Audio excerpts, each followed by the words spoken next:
আমন্ত্রণ বিশ্ব বাংলায়, সঙ্গে আছি আমি শেখা মাহা। শুরুতেই জানিয়ে দিচ্ছি সংবাদ শিরোনাম। যুক্তরাজ্যে নিউহাম ও হোয়াইট চ্যাপেলে বাংলাদেশি কমিউনিটির দুই সংগঠনের ইফতার মাহফিল অনুষ্ঠিত। আয়োজন পরিণত হয় প্রবাসীদের মিলন মেলায়। মধ্যপ্রাচ্যের উত্তেজনাপূর্ণ পরিস্থিতিতে কুয়েতে বেজেই চলেছে সতর্কতা সাইরেন। আতঙ্কিত না হয়ে শান্ত থাকার আহ্বান বাংলাদেশের রাষ্ট্রদূতের। এবং প্রথমবার নির্বাচিত বিএনপির সংসদ সদস্যদের জন্য দুদিনের কর্মশালার উদ্বোধন করলেন প্রধানমন্ত্রী। অংশ নিচ্ছেন মন্ত্রী, প্রতিমন্ত্রী ও উপদেষ্টারাও।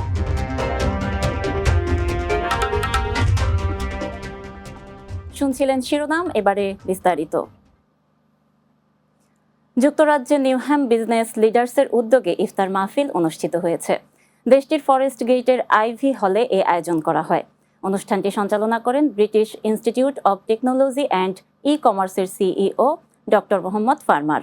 এ সময় লেবার পার্টি থেকে মনোনীত নিউহ্যাম কাউন্সিলর মেয়র প্রার্থী ফরহাদ হোসেন সহ বারা এলাকার শীর্ষস্থানীয় ব্যবসায়ীরা উপস্থিত ছিলেন। অনুষ্ঠানের শুরুতে পবিত্র কোরআন তিলাওয়াত করেন মুফতি আব্দুল মুন্তাকিম। অনুষ্ঠানে আরও উপস্থিত ছিলেন গ্রিন স্ট্রিট ওয়েস্ট থেকে লেবার পার্টির মনোনীত প্রার্থী হানিফ আব্দুল মুহিত, ব্যবসায়ী বিলাল করিম, সীমা সরফরাজ এবং মোহাম্মদ আসিফ সহ অনেকে। বক্তব্যে লেবার পার্টির মেয়র প্রার্থী ফরহাদ হোসেন জানান, নিরাপদ ও বাসযোগ্য নিউহ্যাম গড়ে তুলতে সবার মতামতকে গুরুত্ব দেওয়া হবে এবং কাজের মাধ্যমে সেই মতামতের প্রতিফলন ঘটানো হবে। অনুষ্ঠানে উপস্থিত সকলে আগামী 7 মে এর নির্বাচনে ফরহাদ হোসেনকে ভোট দিয়ে বিজয় করার আহ্বান জানান। যুক্তরাজ্যে বাংলাদেশ ওয়েলফেয়ার কাউন্সিল ইউকের উদ্যোগে ইফতার ও দোয়া মাহফিল অনুষ্ঠিত হয়েছে। দেশটির হোয়াইট চ্যাপেলের একটি রেস্টুরেন্টে এ আয়োজন করা হয়। মাহফিলে সভাপতিত্ব করেন সংগঠনের সভাপতি আব্দুল মুকিত, সঞ্চালনা করেন সাধারণ সম্পাদক আশরাফ গাজী। এ সময় উপস্থিত ছিলেন যুক্তরাজ্য বিএনপির আহ্বায়ক আবুল কালাম আজাদ, সাবেক ডেপুটি মেয়র ও কাউন্সিলর ম ওহিদ আহমদ, সাবেক স্পিকার ও কাউন্সিলর ব্যারিস্টার সাইফুল্লাহ খালেদ। এছাড়া আরও উপস্থিত ছিলেন সাংবাদিক ও কমিউনিটি ব্যক্তিত্ব KM আবু তাহের চৌধুরী, আব্দুর রহিম বেগ, তৌকির শাহ, জুনেদ আহমদ খান, দারা মিয়া, লায়েক মিয়া এবং কামরুজ্জামান চৌধুরী সহ অনেকে। মাহফিলে দোয়া পরিচালনা করেন সংগঠনের ধর্ম বিষয়ক সম্পাদক মাওলানা আব্দুল কুদ্দুস। প্রবাসীদের আতঙ্কিত না হয়ে শান্ত থাকার আহ্বান জানিয়েছেন কুয়েতে নিযুক্ত বাংলাদেশের রাষ্ট্রদূত major general Syed Tarek Hossain. Kuwait প্রতিনিধি হজুবেদ জানান, মধ্যপ্রাচ্যে চলমান উত্তেজনাপূর্ণ পরিস্থিতিতে কুয়েতেও মাঝে মাঝে সাইরেন ও সতর্কবার্তা শোনা যাচ্ছে।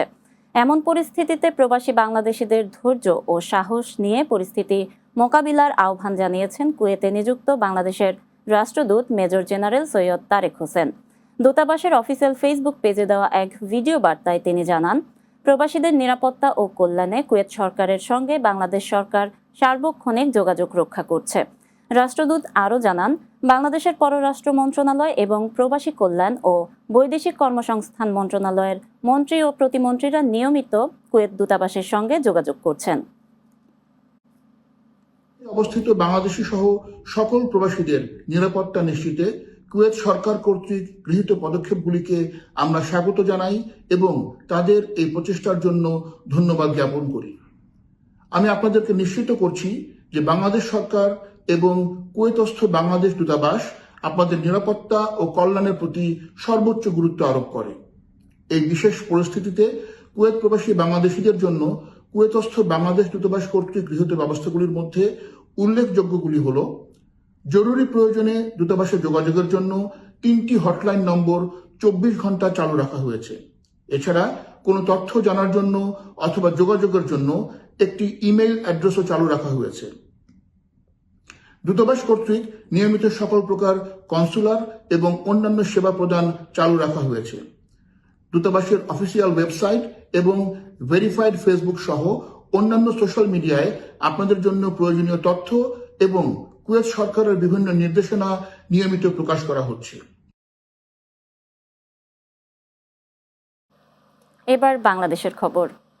প্রথমবার নির্বাচিত দলীয় সংসদ সদস্যদের সংসদীয় কার্যক্রম, বিল, বাজেট, স্থায়ী কমিটির কাজ সহ বিভিন্ন বিষয়ে ধারণা দিতে বিএনপি শুরু করেছে 2 দিনের কর্মশালা।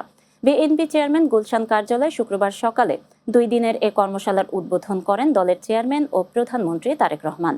প্রথম দিন দুটি সেশনে কর্মশালা অনুষ্ঠিত হয় সকাল 10:30 থেকে দুপুর 12:30 পর্যন্ত। এতে মন্ত্রী, প্রতিমন্ত্রী ও উপদেষ্টারা অংশ নেন। মধ্যাহ্ন ভোজের বিরতির পর দ্বিতীয় সেশন বিকেল 2:30টায় শুরু হয়ে শেষ হয় 4:30টায়। এতে অংশ নেয় রংপুর, রাজশাহী, ঢাকা ও ফরিদপুর বিভাগের কিছু সংসদ সদস্যরা। 7ই মার্চ একই নিয়মে সকালের সেশনে ময়মনসিংহ ও ঢাকা বিভাগ এবং ফরিদপুর জেলার বাকি সংসদ সদস্যরা অংশ নেবেন। বিকেলের সেশনে সিলেট, কুমিল্লা ও চট্টগ্রাম অঞ্চলের সংসদ সদস্যরা উপস্থিত থাকবেন।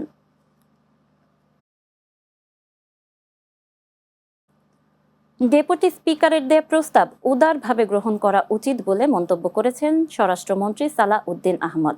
শুক্রবার রাজধানীর গুলশানে দলের চেয়ারম্যানের কার্যালয়ে ত্রয়োদশ জাতীয় সংসদ অধিবেশনকে সামনে রেখে দলীয় সংসদ সদস্যের প্রশিক্ষণ কর্মশালায় তিনি কথা বলেন। স্বরাষ্ট্রমন্ত্রী বলেন, গণ অভ্যুত্থানের প্রত্যাশা পূরণে সংসদকে শক্তিশালী করতে হবে। প্রণয়নের কাজে যাতে আমরা যথেষ্ট মনোযোগী হই, জাতীয় সংসদের যেহেতু সবচেয়ে গুরুত্বপূর্ণ অংশ হচ্ছে আইন প্রণয়ন করা, সেই হিসাবে সংসদ সদস্যদের ভূমিকা কি, বিল কারা উপস্থাপন করবেন, প্রাইভেট মেম্বার্স ডে কি, এবং সরকারি বিল উত্থাপনের পরে সেই বিলের প্রসিডিউর কি, ফার্স্ট রিডিং কিভাবে হবে, সেকেন্ড রিডিং কিভাবে হবে, আমরা অফার করেছি বিরোধী দলকে। ডেপুটি স্পিকার তাদের পক্ষ থেকে যেন নির্বাচিত হয়। হাজারো মানুষের প্রাণের বিনিময়ে দেশ গণতন্ত্রের ধারায় ফিরেছে। তাই সব শহীদের আকাঙ্ক্ষায় বাংলাদেশকে প্রতিষ্ঠিত করতে জ্ঞান, বিজ্ঞান ও প্রযুক্তিকে আরও সমৃদ্ধ করতে হবে বলে জানিয়েছেন রাষ্ট্রপতি মোহাম্মদ শাহাবুদ্দিন। তিনি জানান, সব প্রতিবন্ধকতা কাটিয়ে অর্থনৈতিক স্বাবলম্বিতা অর্জন করে একটি স্বনির্ভর বাংলাদেশ গড়ে তুলতে হবে।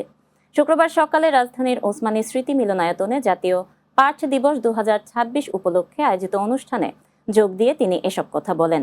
উদ্যোক্তাদের উদ্দেশ্যে তিনি বলেন, বাজারের চাহিদা অনুযায়ী নিত্য নতুন আধুনিক, মানসম্মত ও ব্যবহার উপযোগী স্বাস্থ্যপণ্য উদ্ভাবনে এগিয়ে আসতে হবে।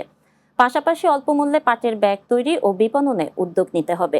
এই সরকারের হাত ধরেই পাট তার সোনালী ঐতিহ্য ফিরে পাবে বলেও আশা প্রকাশ করেন রাষ্ট্রপতি। হাজারো মানুষের প্রাণের বিনিময়ে গণতন্ত্রের ধারায় ফিরেছে বাংলাদেশ। সকল শহীদের আকাঙ্ক্ষায় বাংলাদেশ প্রতিষ্ঠিত করতে হলে আমাদেরকে জ্ঞানে, বিজ্ঞান, প্রযুক্তিতে আরো সমৃদ্ধ হতে হবে। অর্থনৈতিক স্বাবলম্বিতা অর্জন করতে হবে, গড়ে তুলতে হবে একটি স্বনির্ভর বাংলাদেশ। রাজধানীর উত্তরার কামারপাড়া এলাকার একটি বাসায় গ্যাস লিকেজ থেকে বিস্ফোরণে নারী, শিশুসহ 10 জন দগ্ধ হয়েছেন। শুক্রবার ভোরে কামারপাড়ার 10 নম্বর সেক্টর কবরস্থান রোড মেম্বার বাড়ির পাশে একটি ভবনের দ্বিতীয় তলায় এই ঘটনা ঘটে। গ্যাসের লাইনের ছিদ্র থেকে বের হওয়া গ্যাস কোনোভাবে আগুনের সংস্পর্শে এসে এই বিস্ফোরণ হয় বলে প্রাথমিকভাবে ধারণা করেছে ফায়ার সার্ভিস ও পুলিশ। বিকট শব্দ শুনে সবাই বেরিয়ে দেখেন ভবনের নিচতলা ও দ্বিতীয় তলার দেয়াল ভেঙে গেছে। বাসাটিতে থাকা 10 জনই আগুনে পুড়ে গেছেন। সঙ্গে সঙ্গে তাদেরকে উদ্ধার করে হাসপাতালে নেওয়া হয়।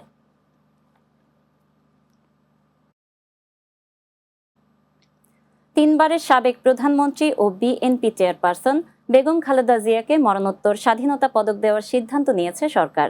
গণতন্ত্র প্রতিষ্ঠা ও সংসদীয় রাজনীতিতে অবদানের স্বীকৃতি স্বরূপ তাকে দেশের সর্বোচ্চ বেসামরিক এই সম্মাননায় ভূষিত করা হচ্ছে। নূর রাজুর প্রতিবেদনে বিস্তারিত। তিনবারের সাবেক প্রধানমন্ত্রী ও বিএনপি চেয়ারপারসন বেগম খালেদা জিয়াকে দেশের সর্বোচ্চ বেসামরিক সম্মাননা স্বাধীনতা পদক দেওয়ার সিদ্ধান্ত নিয়েছে সরকার। গণতন্ত্র প্রতিষ্ঠা, সংসদীয় রাজনীতিতে ভূমিকা এবং রাষ্ট্র পরিচালনায় অসামান্য অবদানের স্বীকৃতি স্বরূপ তাকে এই সম্মাননায় ভূষিত করা হচ্ছে। বৃহস্পতিবার সচিবালয়ে প্রধানমন্ত্রী তারেক রহমানের সভাপতিত্বে অনুষ্ঠিত মন্ত্রিসভার বৈঠকে এই তালিকা চূড়ান্ত করা হয়। বৈঠক শেষে মন্ত্রিপরিষদ সচিব নাসিমুল গনি আনুষ্ঠানিকভাবে এই সিদ্ধান্তের কথা সাংবাদিকদের জানান। স্বাধীনতা পুরস্কার 2026 তারিখে এটা চূড়ান্ত হয়েছে। এবারে 20 জনকে পুরস্কার দেওয়া হচ্ছে।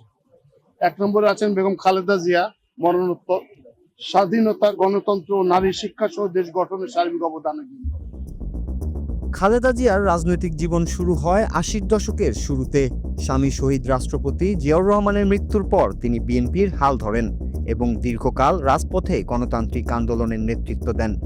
1991 সালে সংসদীয় গণতন্ত্র পুনঃপ্রতিষ্ঠার পর তিনি দেশের প্রথম নারী প্রধানমন্ত্রী নির্বাচিত হন।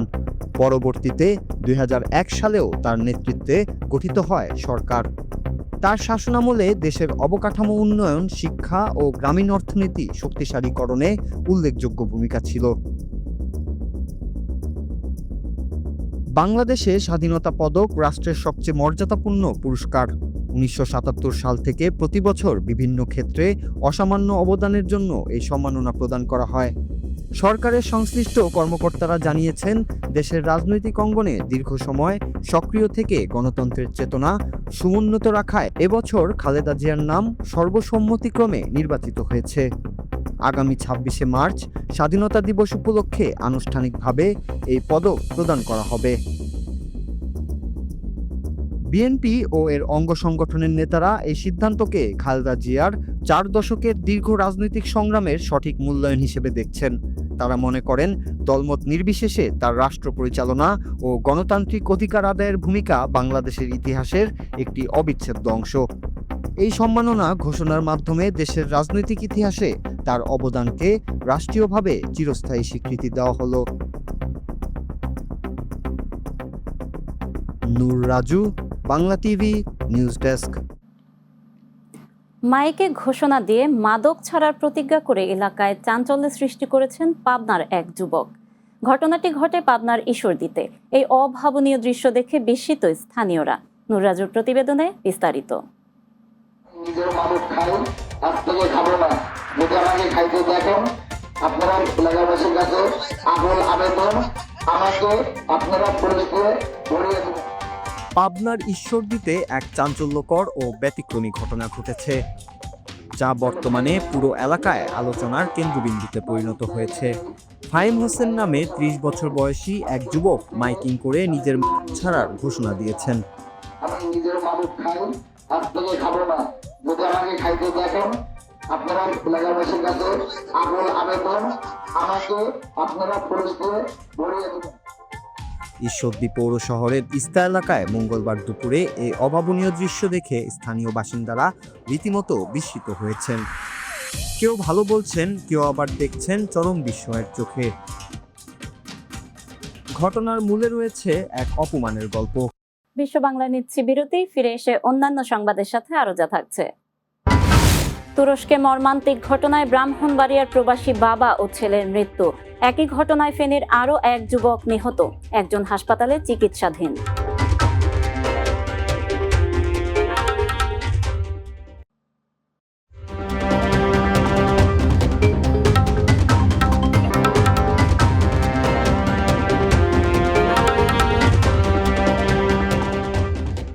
বিরতির পর বিশ্ব বাংলায় স্বাগত আরও একবার। তুরস্কে এক মর্মান্তিক ঘটনায় ব্রাহ্মণবাড়িয়ার প্রবাসী বাবা ও ছেলের মৃত্যু হয়েছে। তাদের শয়নকক্ষ থেকে মরদেহ উদ্ধার করে সংশ্লিষ্ট কর্তৃপক্ষ। এ ঘটনায় ফেনী জেলার আরও এক যুবকের মৃত্যু হয়েছে, আর অসুস্থ অবস্থায় হাসপাতালে চিকিৎসাধীন রয়েছেন একজন। নিহতরা হলেন ব্রাহ্মণবাড়িয়া পৌর এলাকা মেড্ডা গ্রামের তারেক মিয়া ও তার একমাত্র ছেলে সাব্বির। পরিবার সূত্রে জানা যায়, প্রায় 16 বছর আগে জীবিকার সন্ধানে তুরস্কে পাড়ি জমান তারেক মিয়া, যেখানে একটি প্লাস্টিক কারখানায় কাজ করতেন তিনি। 2 বছর আগে একমাত্র ছেলে সাব্বিরকেও তুরস্কে নিয়ে যান। অফিস শেষ করে এসে বাবা ছেলে সহ 5 জন একসঙ্গে রাতের খাবার খেয়ে ঘুমিয়ে পড়েন। পরদিন সকালে তাদের অচেতন অবস্থায় উদ্ধার করে হাসপাতালে নেওয়া হলে চিকিৎসক তাদের মৃত ঘোষণা করেন। তুর্কি পুলিশের প্রাথমিক ধারণা, খাদ্যে বিষক্রিয়ার কারণেই এই মৃত্যুর ঘটনা ঘটতে পারে। এদিকে একসঙ্গে বাবা ছেলের মৃত্যুর খবরে ব্রাহ্মণবাড়িয়ায় তাদের গ্রামের বাড়িতে নেমে এসেছে শোকের ছায়া। মরদেহ দ্রুত দেশে ফিরিয়ে আনতে সরকারের সহযোগিতা চেয়েছে পরিবার। দেশবাসী প্রবাসী সবাই দেশ বিদেশ যে যেখানে আছে, আমার স্বামীর আইনা দেন, আমার স্বামীর আইনা দেন। সৌদি আরবে মক্কা প্রাদেশিক বিএনপি ও যুব দলের উদ্যোগে ইফতার ও দোয়া মাহফিল অনুষ্ঠিত হয়েছে। মক্কা প্রতিনিধি শেখ মোহাম্মদ রনি জানান, মক্কা নগরীর স্থানীয় একটি হোটেলে এ আয়োজন করা হয়। অনুষ্ঠানে সভাপতিত্ব করেন মক্কা প্রাদেশিক বিএনপি প্রধান উপদেষ্টা নাসির উদ্দিন খান। যৌথভাবে সঞ্চালনা করেন মক্কা প্রাদেশিক বিএনপির সাধারণ সম্পাদক ইঞ্জিনিয়ার তাজুল ইসলাম ও ফয়েজ সরকার। প্রধান অতিথি হিসেবে উপস্থিত ছিলেন বিএনপির নির্বাহী সদস্য আব্দুর রহমান।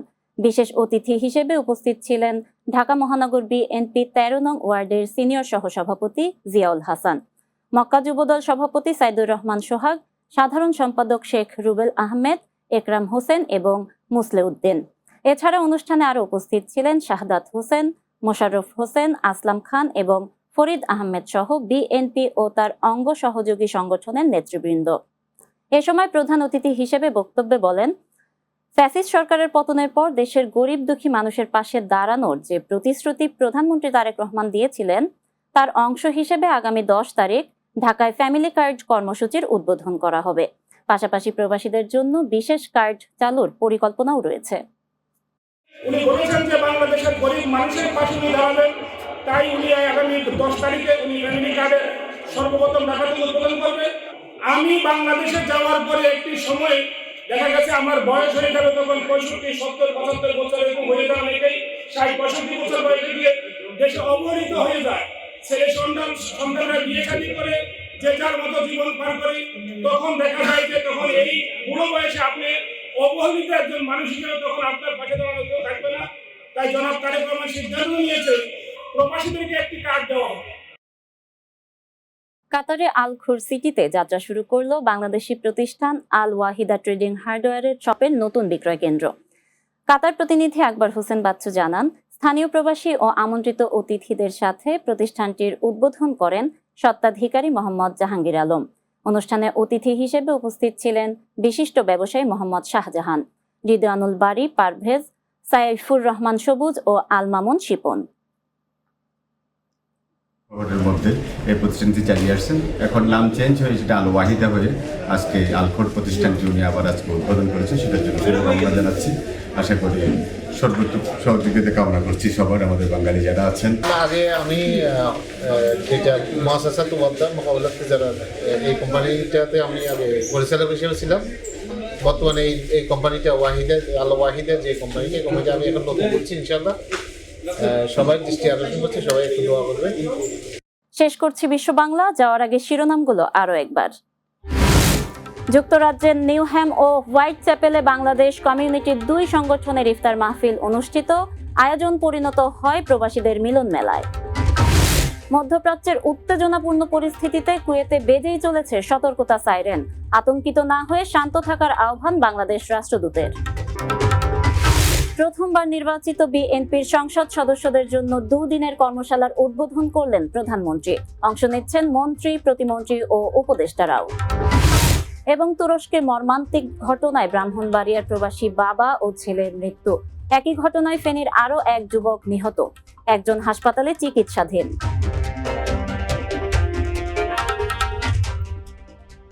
এই ছিল বিশ্ব বাংলায়। এতক্ষণ সঙ্গে থাকার জন্য ধন্যবাদ সবাইকে।